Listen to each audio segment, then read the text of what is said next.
Welcome back. Spirits were lifted way up when a vintage T-33 jet plane had a successful test flight at the London airport. The plane was restored by the Jet Aircraft Museum, a non-profit organization made up of aviation enthusiasts, including Turbo Tarling, who's logged nearly 7,000 hours flying T-33 jets, and Bjarne Tryggvason, a former Canadian astronaut who spent time at the space station.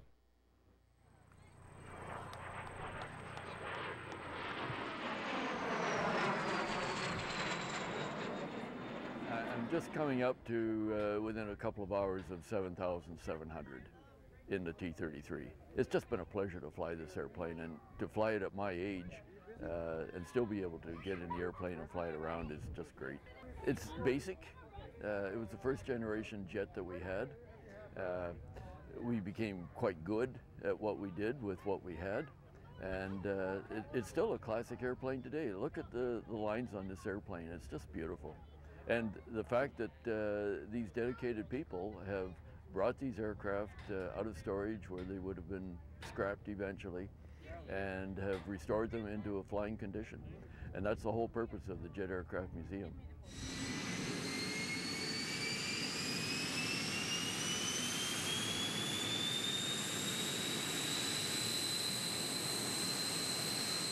On one of the orbits, we're out over New York City, and I just looked out the window and I could see all of the Great Lakes down below me. And it was pretty amazing to see that, because you can see so much, and just being able to be up there looking down and seeing all of the world like that is pretty, it's impressive. It's really an absolutely amazing, beautiful view. And the whole time I was doing that, I'd be thinking, it's pretty fortunate that I'm the one that is up there, and you really appreciate the fact that there's literally 1,000 people on the ground that are helping make it all work, and tens of thousands of people on the ground working together to make it all possible. So you feel pretty darn privileged and lucky to be the one that gets up there to fly in space. So that's pretty amazing. It's the same with these T-33s. You know, we're going to have half a dozen pilots flying them.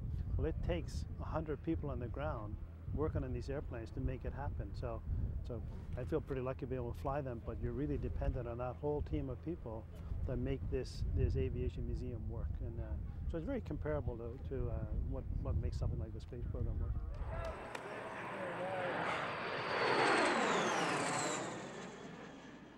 And that's all the time we have for this week's edition of Inside London. Thank you for joining us, and we'll see you again next week.